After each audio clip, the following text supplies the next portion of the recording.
Hello and welcome to another episode of All Elite Arcade. It's the month of March 2025 rolls on and the video games keep coming on and coming on.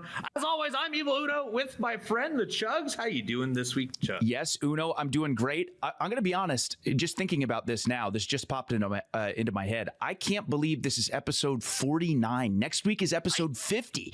We're very close to a full calendar year doing this podcast. It doesn't feel like we've been doing it that long. No. It also feels like I don't know a world where I don't do this podcast. Right, right. Here's to many more years, but it's been very, very easy. Thank you for your support, everyone that's listening right now. We usually talk about that at the very end of the show, but we would not get all the way here if it was not for you. Yeah. But before we get into a whole lot about thanking you guys, let's talk about the video games and the video games that came out this week and the games that we are actively playing. I actually have some news in the sense I have played nothing new. New as in games that have been released. I've caught myself in the same trap I do with every video game where, like a pirate, I finally get to the final mission and my brain tells me I have to do everything else before I finish it. And so therefore, I just stopped playing it entirely. I will go back and finish it. I want to, but this week I was so fascinated with my Twitch side of video games. Nice. Where we've talked about it the last few weeks.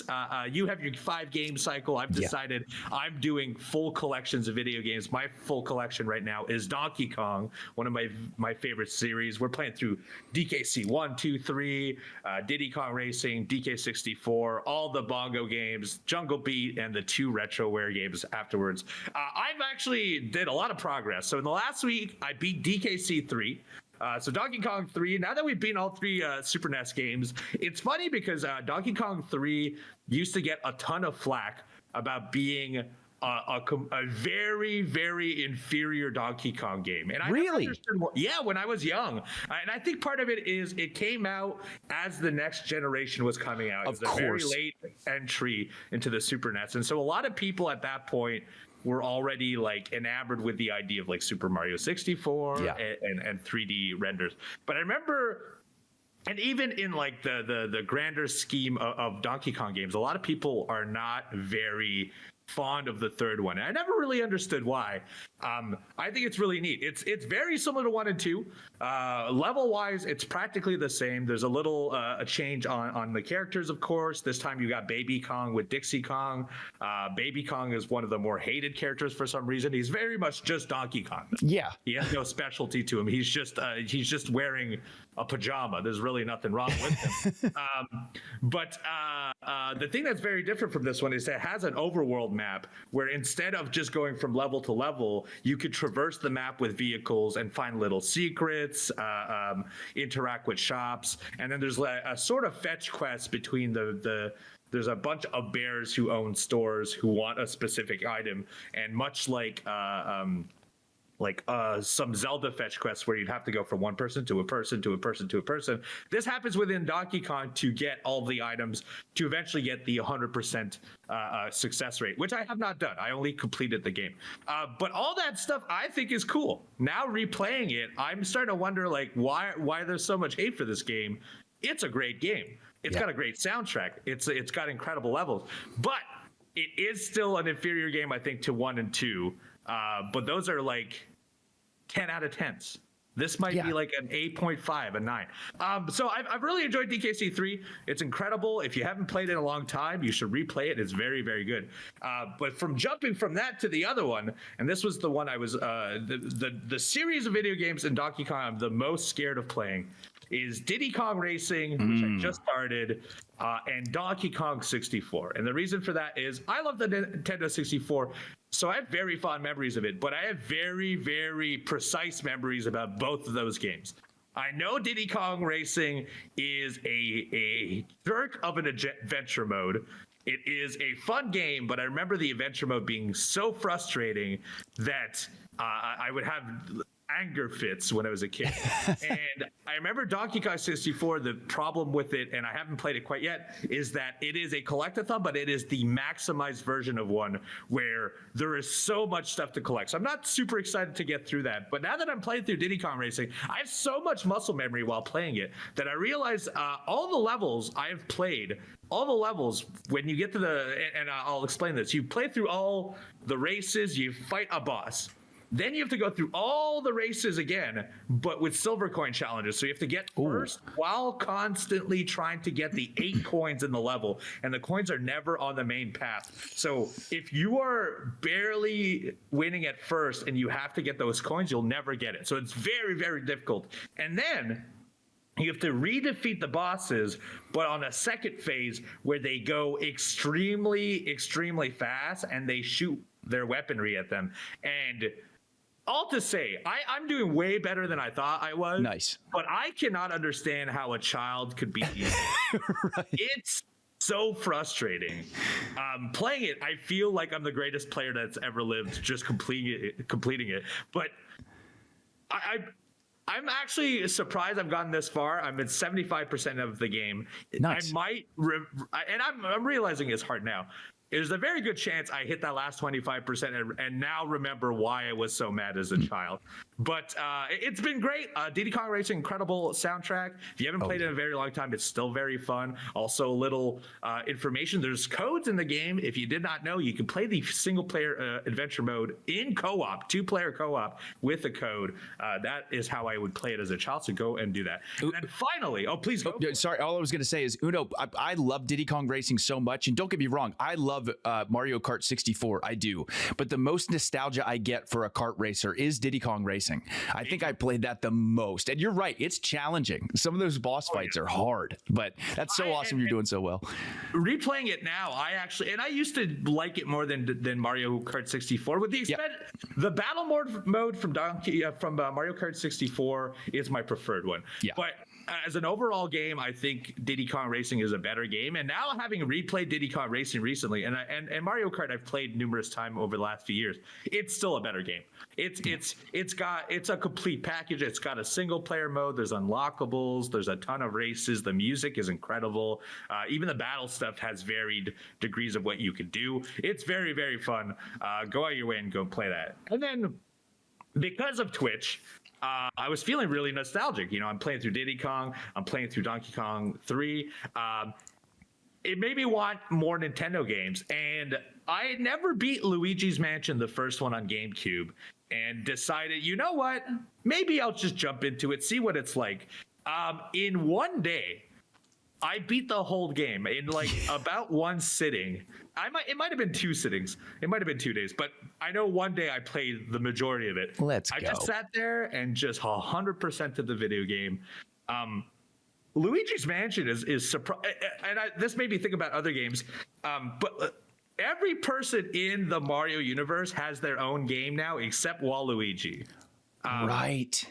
So like, Mario's got the Mario games. Luigi has his horror games. Princess Peach is like a side-scrolling attack game that just came out. Toad is a puzzle guy. Wario is a little bit of both. He's got the WarioWare games, but he's also got Wario Land and Wario World, which are both essentially Mario games. I just started playing Wario World a little bit on the GameCube as well. But there's no Waluigi game. Where is our Waluigi game? Where is our Waluigi game? I agree, Uno. We need one. It's been way too long. It's been way too long. Too long. And Luigi's Mansion is a perfect example of Waluigi could have been in this.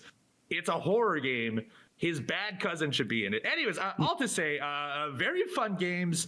It made me want to go back and replay the DS version, the Luigi's Mansion 2 on 3DS. And also play, and if you have not played this is one of my favorite Switch games as well. Luigi Mansion 3 looks incredible on Switch, and I will probably talk about that next week. Because it's got now that I've beaten Luigi's Mansion, I kind of want to go through them. Now that I'm doing series on Twitch, I'm like, I want to play all the series in the world. But we'll see. We'll see if I get that done by next week. But it's been a very nostalgic week for me, and I'm incredibly happy. It's fun to jump back and play games that I used to love for sure. Oh, definitely. Yeah. It sounds like it's been an awesome week, and I love doing the same thing where I go back and play these classic games that either I have played before or even some classic games I haven't played before. Because Uno, I was going to ask, have you played Luigi's Mansion 3 before? I have, yes. Yeah, I think 3 on amazing Switch, game. It's incredible. Yes, so That good. was actually my first one. I ended up getting the 3DS one after, but I never played the first one. And they're all very similar. You can see their age as you go backwards, but very fun. You can jump to a GameCube game today, and it does not feel that old. Very, very worth your time if you want to play. Yeah, because you talking about that same thing. The only Luigi's Mansion game that I've played is Luigi's Mansion 3, but I do have both Luigi's Mansion 1 and Dark Moon on my 3DS as well. So you're making me want to go back and play some of the earlier Luigi's Mansion games. It's a good travel game. It is. Uno, that's awesome. Sounds like it's been a great nostalgic week. I also had a super busy week when it comes to gaming. I have quite a bit to talk about. First and foremost, I was thinking of this. I know before I had mentioned I'm making a list of every game I've beaten on stream. I'm going to make a list of every game I beat this year. I've also decided, I haven't compiled it yet, but I was thinking about this when I was streaming the other day. I have no platinum trophies, and I have very few games that I've 100% completed. I think I've 100% completed 3 games on Xbox with all the achievements, 1 game on mobile, but I'm also going to start making a list of which games I've 100% completed. So I'm excited. It'll be yet another list that I'm going to make, which I'm excited about. But starting off with the week, I'm going to start with my own personal 5-game cycle before I get to Twitch as well. But once again, of course, I am continuing Pokemon trading card game Pocket. I am battling more and more, it's been fun. Uno, I don't think I'm like an expert yet, but the good thing I'm running into is one of the most challenging things as far as the challenges within these battles. I'm on advanced mode. Always for me is win the game without your opponent scoring an entire point or a point at all. And I love that. Whatsoever. Right. But I am running into this problem. I have not yet figured out exactly how to prevent that from happening, but I do see it coming a mile away. So that's the first step where I'm like, oh, I'm screwed. I'm going to die here. But it's so fun. I'm really enjoying it. Getting less and less rares, which is very sad. But I'm telling you, one of these days, I'm gonna get a bunch of new cards. I can just feel it. So again, Pokemon trading card game Pocket has been a blast on mobile. Also, with a ton of traveling this past week, we had a very, very busy week. I continued Nine Souls a little bit more, which has been again a fantastic Metroidvania, very challenging with a parry system. But the game continues to shock me as I currently went through this new section where I defeated this machine boss. It was really, really cool. And then next thing you know, I encounter this one enemy who looks so cool. Almost looks like a devil, like he's red with horns and stuff like that. And I fought him. He destroyed me, where I was like, oh my God, I got humbled again. But then I wake up and I realize it was a forced death. So now currently with my character, I am in a prison section where I need to sneak around and avoid like cameras and enemies, where I hide in pots. It's become Metal Gear 9 Souls, and I love it. I absolutely love it. It's so cool. There's just so many different aspects to this game that keep changing and are keeping the game fresh and exciting. So once again, I feel like not enough people are talking about Nine Souls. It's an amazing Metroidvania that if you're looking for a challenge too, I think Nine Souls will deliver that. And then also, I am continuing Call of Duty Black Ops 6, the campaign on Xbox. I've decided to, with my own 5-game cycle, at least for now, I might try to focus more directly on one game instead of bouncing around like I do on Twitch as much, just to really focus on being able to beat one game and finish as many games as possible, because I'll get into this later, but I did finish my 4th game this year, which I was excited about. But in regards to Black Ops 6, again, I finished this mission called Hunting Season, and I talked about it a little bit before last time, but this level and in particular chapter is like an open world map where you can choose to do as much or as little as you would like. Uno, I'm like you. I was like, I want to do everything. So I went to every point on the map and collected everything and destroyed every base and collected as much intel as I could. And the nice thing too is when you do that, going into the final section of the mission, you end up getting this helicopter that shoots like a minigun from up in the sky to help you with battles. So you just absolutely destroy everyone on the last mission because you're so prepared from doing all the collecting and things like that. So then I went to another mission called The Cradle, where that one was action-packed, run and gun, much quicker than the previous mission, but so good. So once again, for anyone who's who's played the Call of Duty campaigns, I really do think this is the best one in a long time. It's an excellent campaign. I'm having so much fun with it. And most importantly, I know I mentioned this last time, but I was running into some performance issues on my Xbox Series X, and I had heard maybe I delete the game and re-download it. Maybe I put it on my internal drive, and it's a huge game, Uno. So I was like, I don't know if I feel like re-downloading 300 gigs. I'm just going to experiment with some of the settings. Well, I fixed it. The issue for me personally, this may not be the case for everyone, but I turned off 120 FPS mode, and I'm currently playing on 60 FPS mode. That's the only change I've made, and it's run smooth as butter. I've had no issues at all. Don't get me wrong, I love me a good 120 FPS. I love it, but 60 FPS is plenty good enough, especially when it comes to none of the glitching or issues that I've had. So that's been just a great experience, and I'm so glad that I was finally able to fix it. But that's kind of what I've been doing as far as my personal 5-game cycle. But now on to Twitch. Very quickly, I made some progress in Ender Magnolia, another Metroidvania. If you haven't figured it out, I absolutely love Metroidvanias. Ender Magnolia is the sequel to Ender Lilies. Fighting more and more challenging bosses, going through more and more cool areas. I finished this really cool mining section. And again, in Ender Magnolia, I've noticed there seem to be a lot more bosses, which I really appreciate, and really cool in this bosses. One compared to the previous one, you mean? I think so. Yeah, at least early on. And not only bosses, but like bosses with a lot of juicy lore afterwards. Like every boss I've fought, has either had really great dialogue or a really cool cutscene. So once again, I know I've talked about Ender Magnolia a lot, but I'm really enjoying it. It's been a blast of a game. And then the final 2 games that I played. Number 1, I'm continuing Dark Souls 2 Scholar of the First Sin, Uno. And I talked about how I finished the first DLC, Crown of the Sunken King. Well, now I'm jumping into Crown of the Old Iron King. And let me tell you, I forgot about how challenging this one boss is and how challenging this one run back is. I was explaining this to you a little bit before we went live today. Yes. But Uno, I'm not kidding. I died 25 times trying to beat this boss and also trying to survive the run back. I would say 15 to 18 of those deaths was me on the run back because it's so brutal. So you have 2 paths. First of all, the boss that you're going to get to is the Smelter Demon, but it's the blue version. So you fight a Smelter Demon in the base game of Dark Souls 2. But in the DLC, there's a blue Smelter Demon that does magic damage instead of fire damage. He hits incredibly hard. You can easily get stun locked. He's very challenging. You have to play practically perfect. And I'm definitely a little bit lower leveled than I was when I played this years ago, but it's an awesome boss fight. I've gotten so close. Is your gear aligned with the fight, or are you just sticking to whatever you were wearing? So I'm wearing what I've been wearing, both like I'm using the same weapon, I'm wearing the same gear. I've been experimenting a little bit with rings, and for example, I always love to have a Blossom Kite Shield on my back because of the stamina recovery speed, but now I've kind of changed it where I've got this new ring where it increases my iframes a little bit when I roll. I also turn invisible, but that makes me too heavy, so I took the shield off. So I'm still kind of experimenting, but very hard boss. But really, what's even more interesting than this boss is this run back. Again, Dark Souls is notorious, especially the earlier ones, for some really, really challenging run backs. And this one, man, oh my God. So you have 2 paths you could go.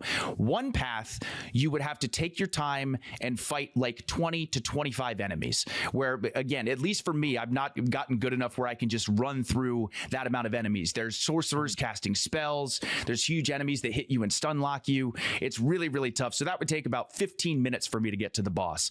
There's another path that is much quicker, only like 2 or 3 minutes, but you have to play it perfectly. There are these 2 long hallways where you pull a lever, and at the end of the hallway is this salamander who is shooting fireballs at you, and all these cage doors open up and all these enemies come out. So you just have to sprint through.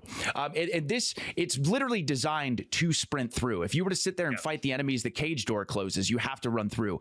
But it's complete RNG of like where they end up and where they show up. So lots of times they block you. Lots of times you get hit by a fireball. It is so challenging. I'm going to beat it next time. I may end up going back and fighting other enemies and other bosses before I finish. But I'm going to try because I got him down to 20% HP. I'm like, I know I can do it. But yeah, about halfway through. And then there's one more DLC. So should be finishing up Dark Souls 2 fairly soon. If I can if I can ever beat the blue smelter demon. And then last but not least, Uno, I said that I finished a game recently. That game was Silent Hill 2 Remake.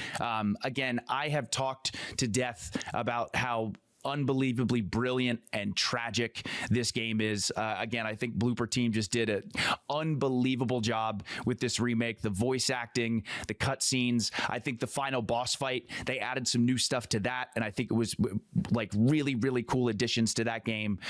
So once again, just an unbelievable experience. Very, very heavy game, very intense game, but Silent Hill 2 Remake is one of the most memorable, not only one of the most memorable horror games I've played, but one of the most memorable games I've played. I hope this means we're going to get some more Silent Hill remakes.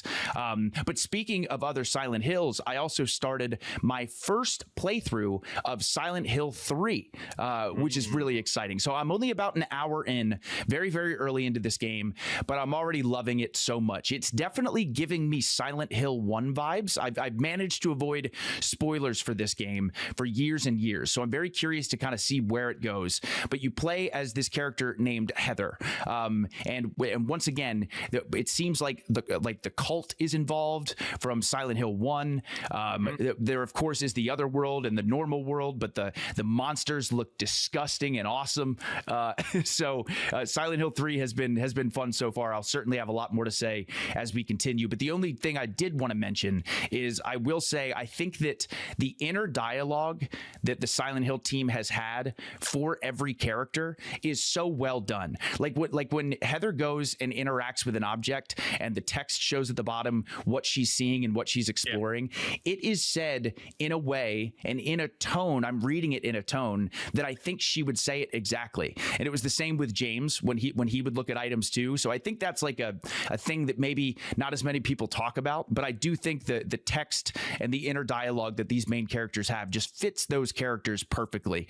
But yeah, I'm very excited to continue this game. I'm really enjoying all the Silent Hill franchise right now, and Silent Hill 3 is regarded as one of the better ones, so I'm really excited to continue it. It's been a great week of gaming, Uno.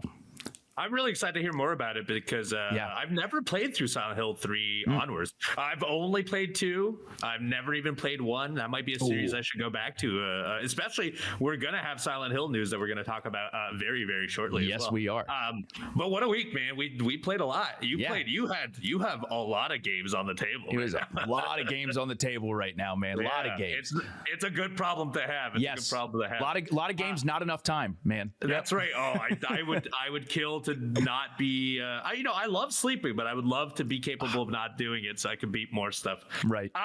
Let us know in the comments, youtube.com/AEW games, what games you are actively playing right now. We kind of missed out on what's come out this week, so if there's anything of interest that came out video game wise in this week, independent or even AAA or wherever it may be, let us know down below what you're playing. I would love to hear more about it. We will be talking about games coming up in the near future real soon, right after this.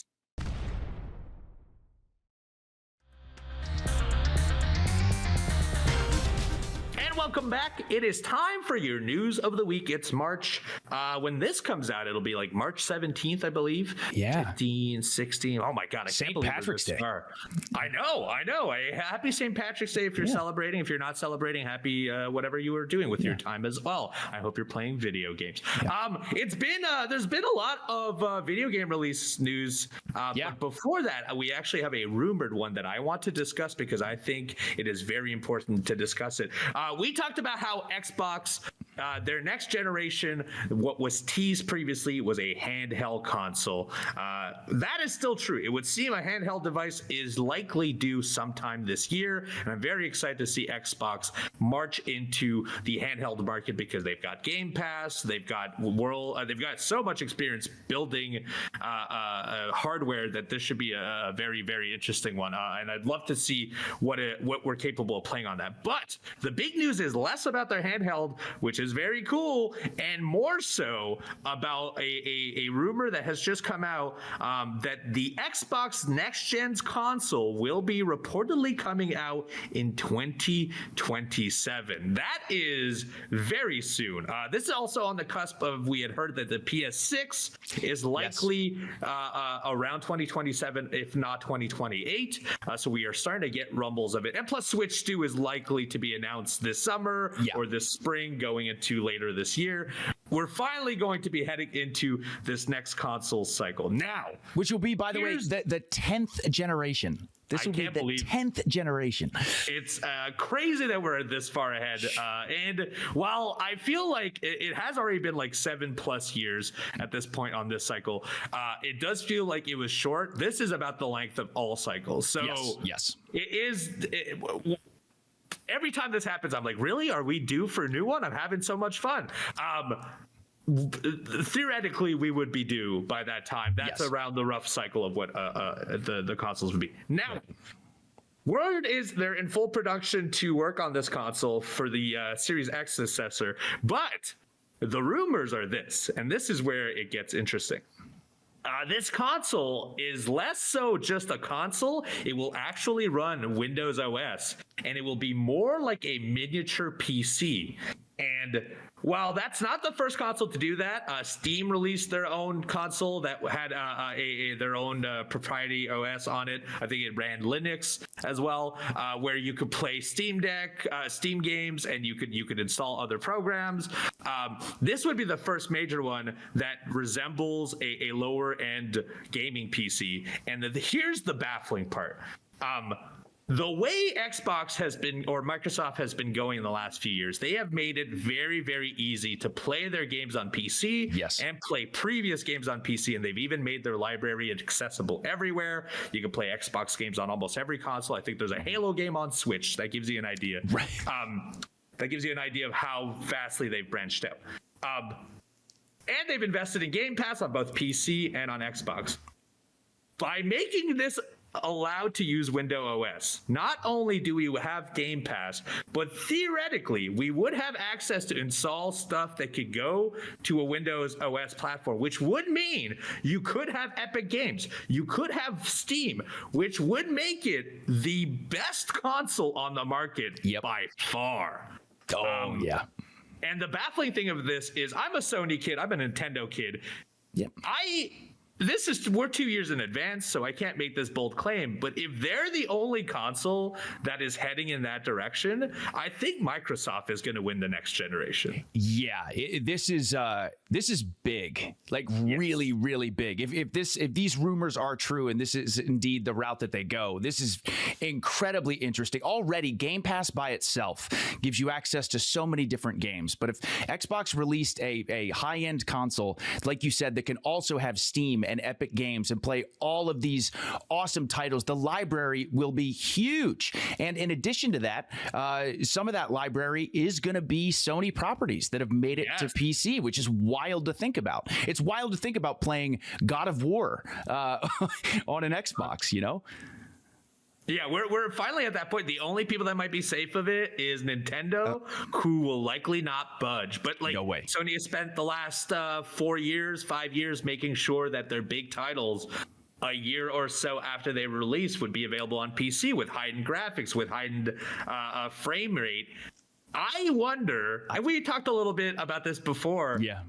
Do you think that tactic stops soon? Because if the future is they're not in the PC game, on their console side, whatever exclusive they have on Sony PS6, it cannot go to PC if Xbox can play PC. That just feels like, obviously there will be a year delay, but I know people that will not buy a game until a year it comes out, until it's on their preferred console. And if their preferred console can play everything else, there's almost no way a Sony game will ever come out on PC again, in my mind. Yeah, it's going to be so fascinating to see, because at the same time, again, Sony still has that advantage of it being a timed exclusive, and us gamers, lots of times we're impatient. A game we really want to play, we want to play it right now. So I think, of course, there will be a lot of people who still end up purchasing these titles on PlayStation. But for example, with Final Fantasy VII Rebirth, seeing all the people that bought that game on PC and how well it was doing on Steam was a testament to how many people did want to get their hands on that game. So I don't know if they're going to increase the length of the timed exclusives. I don't know if they would completely remove the games from coming to PC, or maybe they'll just keep doing what they're doing and everything will be fine, because Sony is such a trusted and respected video game hardware company. But it'll be really interesting to see, because again, this is shaping up to be one heck of a 10th generation if this is the route they're going. Yeah, especially with Microsoft is we know there's a handheld. Yeah. There's a rumored console coming out. It's rumored to be essentially a miniature PC. They've invested in the cloud more than anyone else. In fact, most cloud services runs off their cloud base. Or not engine. I don't know. I don't understand how the cloud works, but it goes through Microsoft first, theoretically. So they're in a great position in the future to really take the forefront. And for Sony, they could stick to their guns and really them and Nintendo will have really strong exclusives. I'm not worried about Nintendo. Nintendo has enough money in the bank. They can go on and on, forward and forward. Sony, on the other hand, I think they could keep doing their IPs and it will sell okay, but over time the value of an Xbox seems to get better and better and better when you realize, especially if their games are going to come out in the future. Alternatively, we're still a few years away from this happening. Yes, there is a chance Sony is secretly working on a middle ground. I'm not saying a PC, but they could be working on their Game Pass to go elsewhere, and maybe we just have a console the generation that's more homogenous and everyone's just kind of like jumping on each other, with the exception of probably Nintendo. But I think there is a future where if nothing changes, Xbox is on its way to maybe being at the top. But anything could happen in 2 years, and much like in the next 2 years, they could decide that this is a bad idea and they pull back as well. But at this time, very excited for the near future. Yes. As someone who is more recently Xbox with Game Pass, this really excites me. It really excites me for the future of Microsoft, and also a competitive environment in video games is never bad. It just means that Nintendo and Sony will have to play up, and I'm very excited to see what happens from here. Right. Me too. I can't wait. The other news from this week is we have a lot of video game releases that have been announced. It starts off with Death Stranding 2. We heard about it just recently. There's a pre-order trailer that just came out where you can pre-order the game. The pre-order opens on March 17th. I will not get into the details of everything in the trailer. It's an 11-minute trailer. It features traversal through a ton of different environments, way more so than I think the first game ever did. It involves all the voice actors and the physical actors you would believe would be in this game. It feels like a weird ass Kojima game. Yeah. So if that's enough, go check the trailer. It's very interesting. But the big baffling thing of this is it releases June 26th on PlayStation 5. That's very soon. We're 3 months away from Death Stranding, and it feels like we haven't talked about it that much. So I feel like the next 3 months we're going to get a lot of details about it. Me too. If you're interested, it's an exciting time. Yeah. I definitely want to check this out. I still, but forever, I have had Death Stranding like on my homepage on my PlayStation for such a long time, and I still have not played it. And I love Kojima. So with the hype around Death Stranding 2, I feel like I got to jump in and check this out. I don't know what I feel about the game because I've actually played through 40 hours of the game and then stopped playing. And then a year later decided maybe I should give this another try. And I played another 30 hours. And still now, I don't know if I could suggest it to anyone because I'm not even certain if I enjoyed it or I hated it. And it's not because the game is bad. It's just, it is very much a game about killing time. You're just walking from one place to the other, listening to music, looking at great graphics. And then occasionally you have wild ass story stuff that comes in. And the combat, where I hope they change on the combat for the second game. That was by far the worst part of the game. Gotcha. But it's surprisingly peaceful of an experience, and if that's what you want, there's plenty of that in that game. And surprisingly, it was a thing I wanted in short bits. I just I don't like the full package, but there are parts of that game I really like. So I'm very excited for the second one, because I'd love to see what they do to expand upon this idea for sure. Yeah, me too. Before we talk about some games that are coming out, Split Fiction, that is the recent co-op game from It Takes Two's developers. They also made No Way Out. They make co-op games. Split Fiction is the most recent co-op game they've released. It's been released for about a few weeks now. It sold over 1 million copies in 48 hours, which is is huge for a co-op game. Co-op games are an acquired taste. And what is even crazier about this game is that it is getting glaringly great reviews everywhere, overwhelmingly positive on Steam. Our personal friends have gone out of their way to tell us, please go and play this game. Don't look anything up. Yep.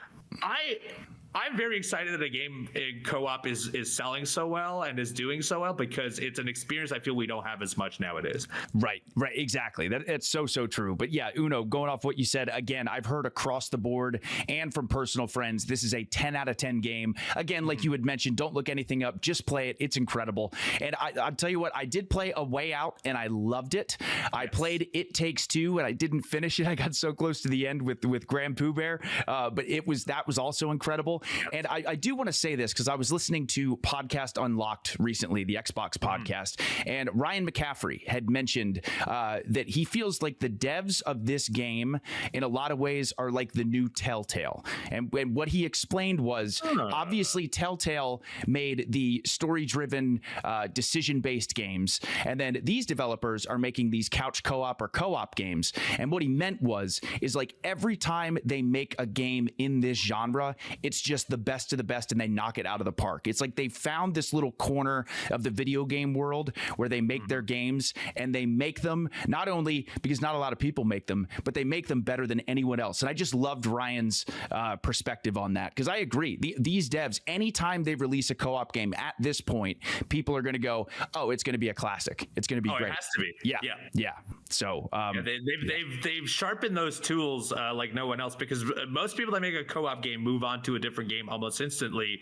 Co-op games just don't sell as well. They seem to be the only developers that it works for. Yeah. And I think that's because that's their sole focus at the moment. Right. Yeah, I definitely cannot wait to play this. This is one I definitely want to add on my never-ending backlog, but maybe a little bit sooner. Maybe move it to the front. It's on my wish list right now, and every time I go back to Steam, actually there's a Steam sale right now. I don't think Split Fiction is being sold, but every time I go back to a sale, I always go to my wish list and I'm like, oh yes, there's like 70 games I want to play right now, but I'm also actively playing a game from 25 years ago right now. Right. So I'm very excited to play more Split Fiction. Hopefully one of us will get some time on in the next few weeks and we'll get to talk about it, but very exciting to hear that it's selling very well and it's getting such great reviews. Hopefully we get more co-op stuff in the future. Yeah. All right, here's a bunch of video game releases. We talked about Death Stranding. We talked about that. There's also PowerWash Simulator 2 will be coming out in this year. PowerWash Simulator is another overwhelmingly positive Steam-reviewed game. It's been out for about 3 years. You might have seen it. It is quite literally what it sounds like. You take a power washer to dirt, and you slowly clean off objects. It's so fun. Is it? Yeah, I've never played it. I've played through all of it with the exception of the last two. They just released like a new free DLC that I did not play. I love it. It's definitely a acquired taste of video game, but I enjoy it quite some bit. The second game now looks like it will have co-op split screen and a bunch of other stuff. So I'm very excited to find out more about it. In fact, I'm kind of other than the co-op split screen, I don't know what you can do to expand upon power washing, but that's the thing that's the beauty of this. It's a question mark, and I'm very excited to see what they do in the future. Nice. That will be coming out later this year. Warhammer. Yeah, baby. You know about it. You talked about Space Marine in 2024. Well, you should be excited because Space Marine 3 is currently in development following the explosive success of Space Marine 2, and it promises essentially better than the second one by having even more characters on screen for larger battles, which I've seen the footage. You ended up talking about it so much. I ended up seeking a ton of the footage. It's crazy how many people are on screen at one time in that game. Dude, Uno, it's so wild to imagine they're promising even bigger battles. Because seriously, the first mission in that game, again, I know I mentioned this before, but I'll briefly mention it. There's a point where you're up there and you see thousands, what feels like thousands, it's probably hundreds, but hundreds of enemies that are running towards you. And I'm like, oh, we're going to go into a cutscene. And you never do. You never do. You keep fighting everybody. It's unreal. So again, so glad that Space Marine 2 did so well, because everyone I've talked to really enjoyed it. It's a great game, really fun game. Really enjoyed or was enjoying parts of the co-op that I played. But Space Marine 3, my God, let's go. Even bigger battles. I'm ready. Warhammer's been really knocking it out of the park when it comes to their video games. They've got Space Marine, they've got Vermintide, they've got all kinds of other ones. Those are the two that I know have done very well. Yeah. So they've got multiple series in the works that are all doing very well.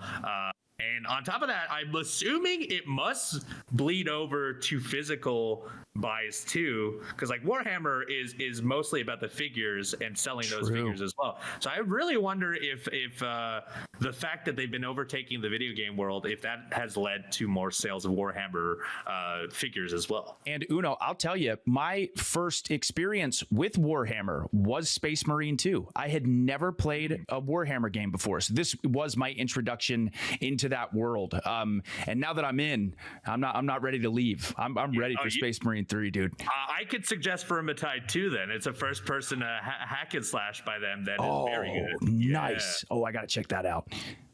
And then a few more final notes.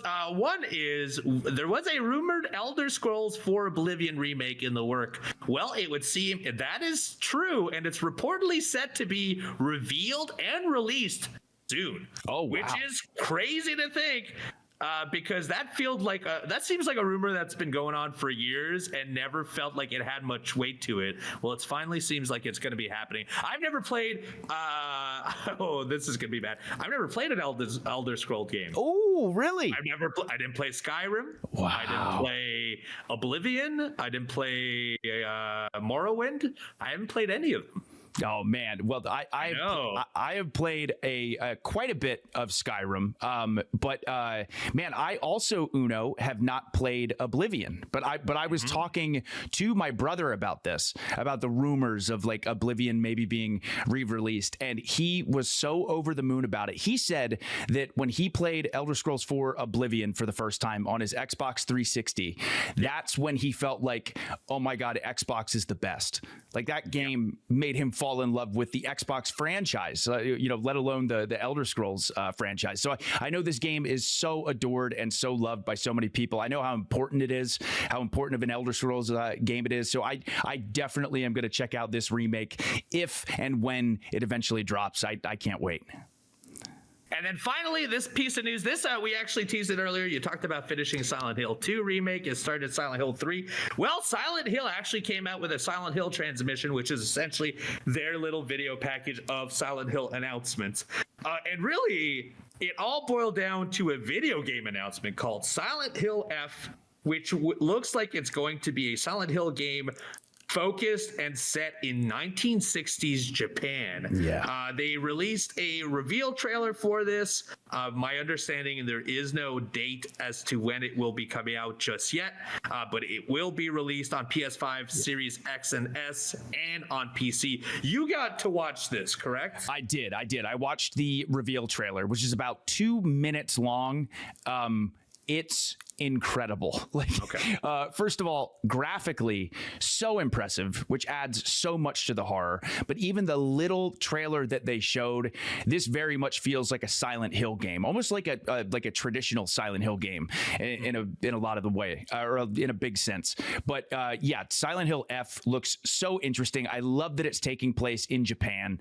The voice acting, from what I've heard, sounds incredible. The monsters are terrifying. Again, there's a shot shot at the end of this trailer, if you haven't seen it, definitely go out of your way to check it out. But where the main character's like face is falling off, and it looks so disgusting and disturbing and so Silent Hill. The fog has made its way back too. So this game is for sure a game I'm going to be checking out. It seems like it'll be done in the same way that Silent Hill 2 Remake was done with the over-the-shoulder camera, which is really, really cool. But yeah, this looks awesome. I'm so glad we got this reveal trailer. I feel like this could be like, I know Silent Hill 2 Remake was huge, but I feel like this could be the start of like a real comeback for Silent Hill. And it has me so amped up. I really hope so, because it feels like we've been talking about Silent Hill coming back for a decade now. PT was a miss. We kept hearing remake stories, and remake did finally come out. It got a ton of great reviews. It plays incredibly well. We both enjoyed it. But from there, we always wondered, like, okay, well, will this restart the Silent Hill craze? This looks really neat. I did not get to see the trailer, but I saw a lot of images of it. I did read the article about it too.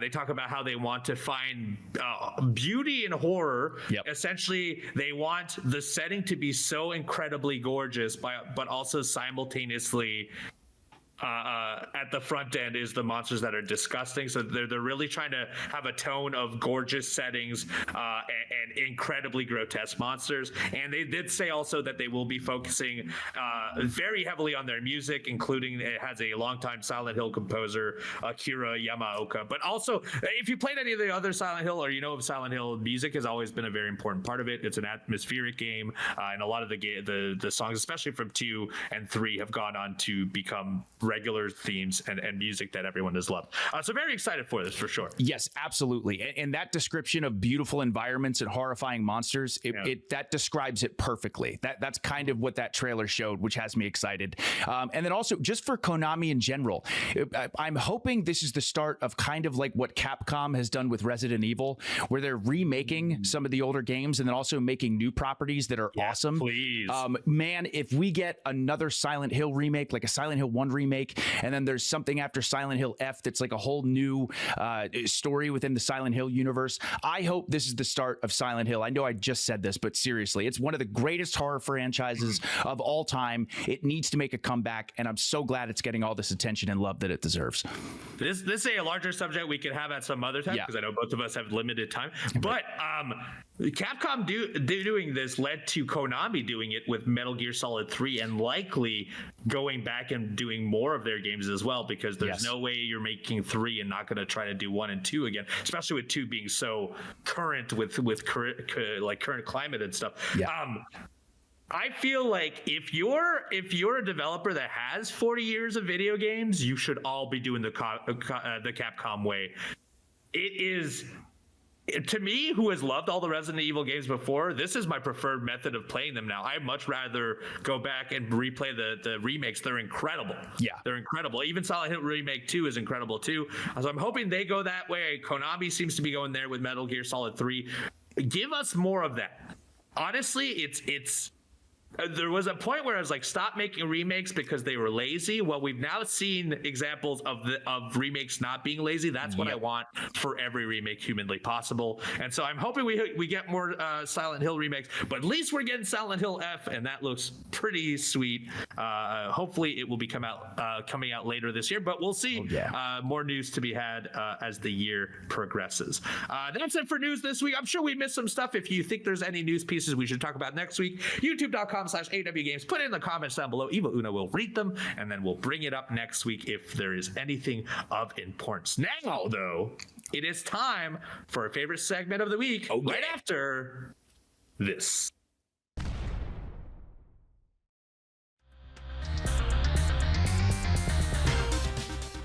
And we're back. And before we jump into the community mailbag, I just want to say now it's time for our favorite segment, the All Elite Arcade Mailbag, brought to you by Upper Deck. Collect your favorite wrestlers in 2024 Upper Deck AEW and start your trading card collection today. Unwrap autograph, memorabilia, or premium tech inserts. And Uno, you have an Allure pack on hand, right? Correct. I have an Allure pack. I've already pre-opened it so that we wouldn't make a ton of noise in our microphones. Here we go. Here comes our pack. Up first, Rocky Romero. Nice. Looking felt as ever. Isaiah Cassidy. There you go. You can see the sheen on these. The reflection. So good. We've got Sheeta. Nice. We've got the Guns with the AEW Tag Team Championships. Ooh. Dustin Rhodes. This one is a very different card compared to the other ones as well. They all have sheens though. Thunder Rosa, this is another one that has a sheen I've never seen before. Also nice. a mask I don't remember her wearing. Ooh. Marina Shafir. There we go. You are. Big fans of The Problem and Chris Jericho. A pretty good pack. That is a solid pack. So once again, huge thank you to Upper Deck, and visit upperdeck.com to learn more. Now we are going to jump into the community mailbag. I'm going to get started. We have 3 questions today. First question is from Luca. Luca, thank you very much for the question. Luca says, hey, Uno and Chugs, have you ever overpaid big time for something you really wanted? I'm not sure if you're familiar with it, but I just recently bought my dream cabinet, a big red Neo Geo 4-slot red cabinet with the original CRT screen. Let's go.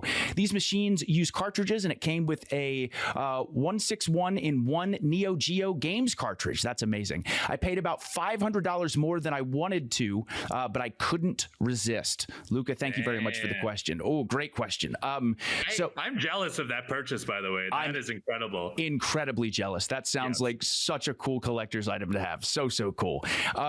As far as items that I've overpaid for, the one thing that I really think of, because I am a collector, me and Uno both love collecting video game memorabilia, consoles, games, things like that. But the one that really sticks out is there was one point in 2020 where I really wanted to get someone a Xbox Series X. I was fortunate enough to be able to get one with the actual pre-order link and things like that. But obviously, a lot of people mass bought these consoles and then were reselling them for significantly more money. So because I wanted to get this person an Xbox Series X, I paid, like 4 times the amount of what the retail price was. It was so expensive, but I so badly wanted to get him this gift, and I'm glad that I did. But I would say that one is the one that's fresh in my mind, where I'm like, man, I can't believe I paid 4 times the amount for a console that is not that much. So that's a big one, but it was worth it because gift giving is just the best, Gift giving is the best. Yeah, the smile is worth it. Yeah, exactly. Seeing their happiness, the radiance from it, that's what matters. Right.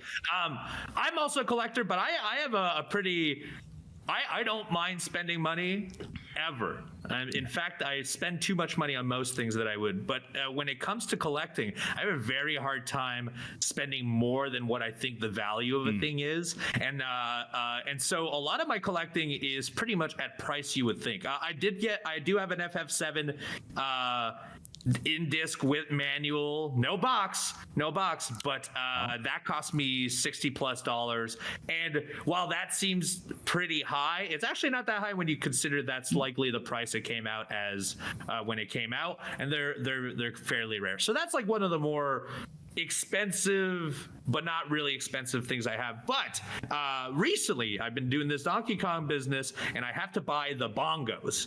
And And here's the hard part of buying these bongos. I almost have to buy multiple sets because there is no guarantee they work.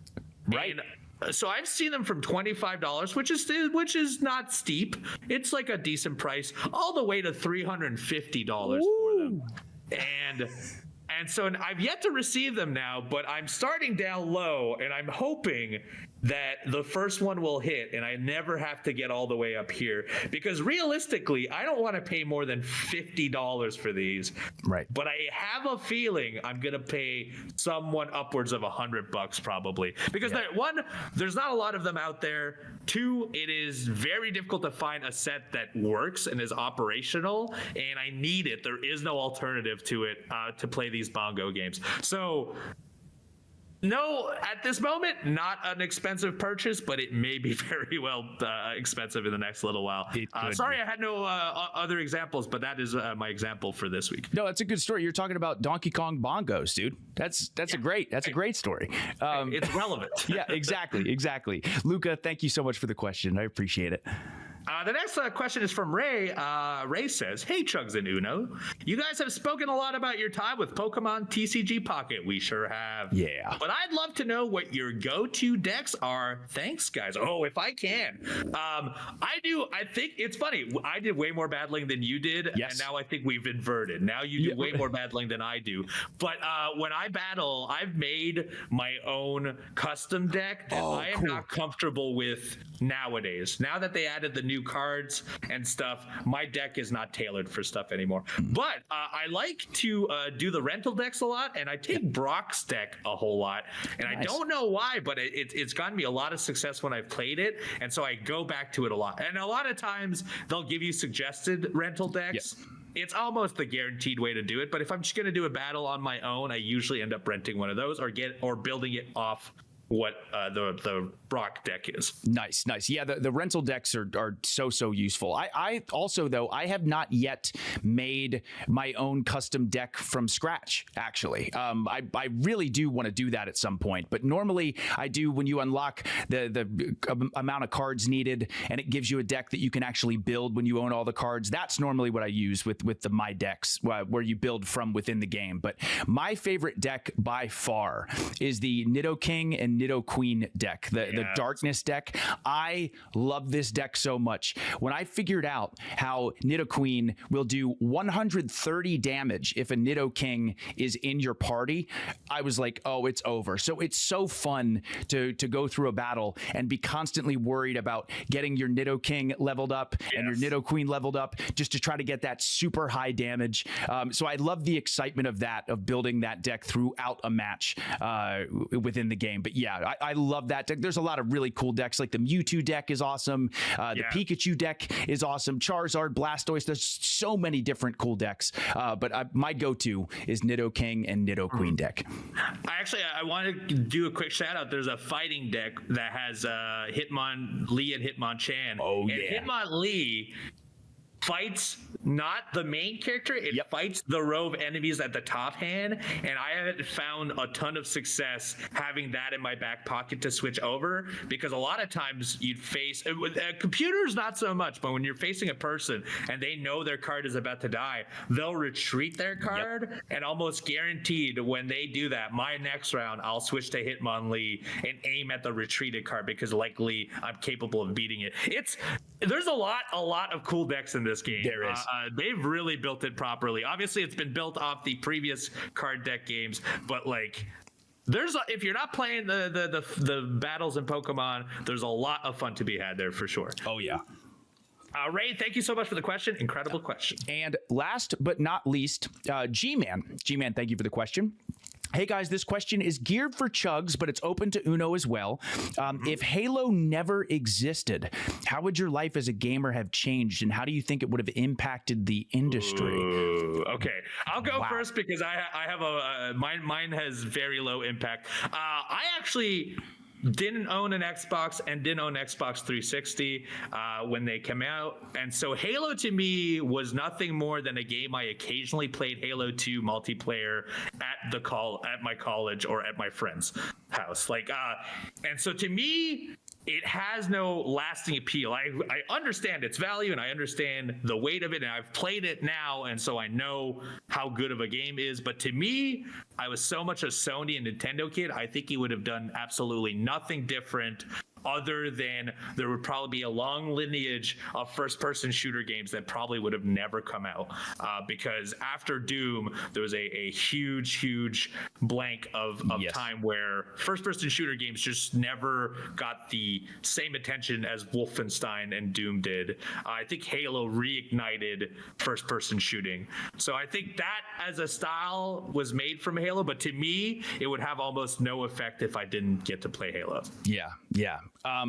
G-Man, I love this question because you asked, how would my life as a gamer have changed? I mean this honest to God.